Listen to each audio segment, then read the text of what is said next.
Bloodhunt's community update is here, with devs packing it with as much content as they could, and it even contains some scheduled content for the following months to keep the game feeling fresh for the remaining player base. So let's have a deep dive into what you should expect from the game's final update. Starting with Twitch drops, which will be continuing even past this update, with a brand new monthly set starting on Friday the 2nd of June, containing one of Bloodhunt's rarest items and 2 brand new female outfits, on top of a refreshed list of exclusive drops for the top 100 streamers. Of course, you can get all of these rewards completely for free by tuning into my Bloodhunt live streams, so make sure you are following my channel or check out the community Discord for updates. You can find links to everything on my website, motiongaming.info/socials. New Mastery challenges have finally made their way to the game. These new challenges come in 3 different categories, and are similar to the existing challenges in the Mastery tab, each coming with their own new and unique rewards, including skill challenges, rewarding you with some icons and a banner for completing them, career challenges, also giving icons and banners, and clan challenges, where you'll be able to unlock a special clan-specific outfit, including Maya's outfit, and some recolors of previous legendaries. All of these challenges will only track progress since the update, meaning any past achievements you made won't count towards the new rewards. I have some thoughts on the requirements for these challenges, but I'll save those for another video, so make sure you subscribe with notifications on so you don't miss that. Some locations around Prague have seen a slight facelift.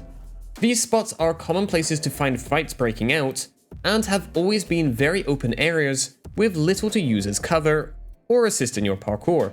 So these will be some great quality of life changes and should make traversing from one area to the next a little less dangerous. Along with these facelifts, we get a completely revamped antique store near Terrace, with the building now having 2 stories inside and a much larger area to explore, with additional loot to be found within.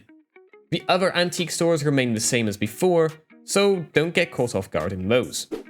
A new weapon has been added with this update, the auto shotgun, and as the name implies, it is an automatic shotgun that comes with 8 to 12 shells, firing at 160 RPM, but at a reduced body shot damage of 60 compared to the more powerful 108 or 120 of the pump and double-barreled respectively. The weapon does benefit from a much tighter pellet spread, and should mean that you can be much more consistent with your shots, even at larger ranges. But watch out for the maximum damage range limit, however, as it will quickly drop off in the same way other shotguns do. In terms of DPS, the auto shotgun lies somewhere between the LMG and the silenced SMG, and with the obvious range limit, it is looking fairly balanced at first glance, but this thing is a beast in the right hand. TDM sees another new addition to the map lineup with a modified version of the Graveyard. This map will focus less on extreme verticality, and more on the use of cover and lines of sight to diversify the combat. I have a personal vendetta with Graveyard, so I will be looking forwards to the other new maps. A new artifact has been added to the pool of available items from safes. The Hand of Glory works in a similar way to the Saboteur passive, but instead of requiring you to crouch to activate, it cloaks you after 3 seconds, making you much harder to see until you commit an aggressive action, such as shooting or taking damage. Feeding or diablerizing are not counted as aggressive actions, however, and will keep your cloaked state. This is effectively Saboteur's passive on steroids, as you will have full freedom of movement, while also being difficult to see. Currently, all 3 of the artifacts are in rotation, but this will be reduced to only 2 at a time from a week after the update. The armory sees a new hidden compartment in the ceiling, which can be easily accessed with the help of Scourge Blades. This little spot contains an additional 4 gold weapons to try out within the armory. We finally have a new audio option in the settings, allowing us to directly configure the music volume in different parts of the Elysium separately. This option has been long requested, and it does not affect areas in Prague such as the Divine Disco.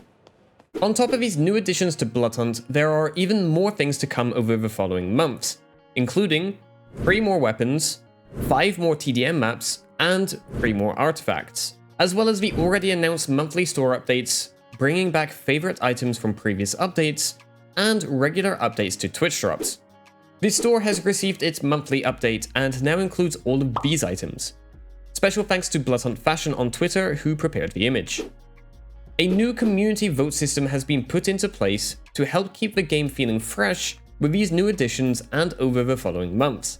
You can access this menu from the Community Votes tab, and you will be able to vote weekly on the rotation of TDM maps, available legendary weapons, and available artifacts, with the list of options being randomized each time. Voting will last during the week and be implemented on the following Monday, so make sure you participate before the weekly timer expires, but don't worry if you misclick, as your vote can be changed throughout the duration. Moving on to the balancing part of the game, we see a change to Siren's Blinding Beauty ability, where the previous slow effect on flashed enemies has been completely removed. The double tap sees a small buff to its base damage going from 25 to 30, which brings the headshot up to 60 each. The Tommy gun gets a small reduction to its base damage going from 14 to 13, bringing the headshot value down to 16 from 17. The dual shotgun sees a small increase in damage going from 80 per shot to 88, increasing the potential headshots to 106, which is much closer to the pump-action shotgun.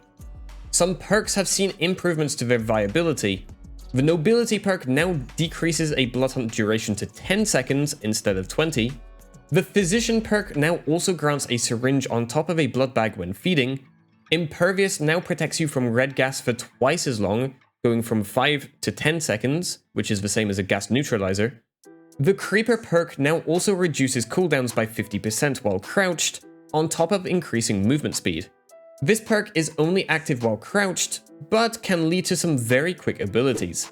Some quality of life changes and a bunch of bug fixes have also come with this update, with the most noticeable ones being the new and improved sniper scope, vertical sensitivity in the Elysium is now the same as in Prague, the TDM map Skybar makes a return with some changes, and some bots have received new and improved names, some of which are great fun. And that wraps up all of the changes. Thanks for watching my coverage video. Come on over to my Twitch channel to get some exclusive rewards, or check out my other videos on my channel.